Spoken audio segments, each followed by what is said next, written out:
আপনি খুব বাংলা বলো বইতে এই জিনিসটা খুব পরিষ্কারভাবে বুঝিয়ে দিয়েছেন। যারা স উচ্চারণ করতে পারে না আর যারা স উচ্চারণ করতে পারে না তাদের একটা উচ্চারণ পদ্ধতি শিখিয়েছেন।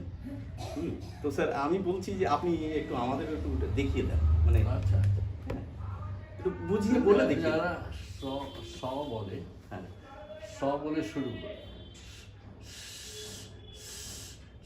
বলুক, হ্যাঁ, তারপর বলতে বলতে জিভটা পিছিয়ে নিন।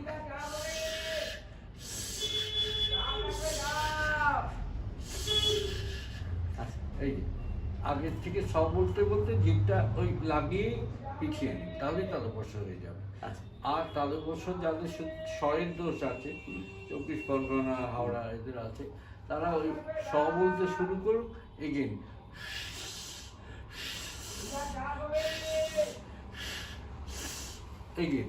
এগিয়ে গেলেই দন্তস্বর হয়ে যাবে, এস হয়ে যাবে। চমৎকার ব্যাপার স্যার। এটা একটা আমি যখন প্রথম পড়েছিলাম আমি তো তাজ্জব হয়ে গেছি, এই ম্যাজিক আছে আমাদের বাংলা বর্ণমালায়। এই বাংলা বলো বইতে এইটা পরিষ্কারভাবে দেখানো হয়েছে স্যার।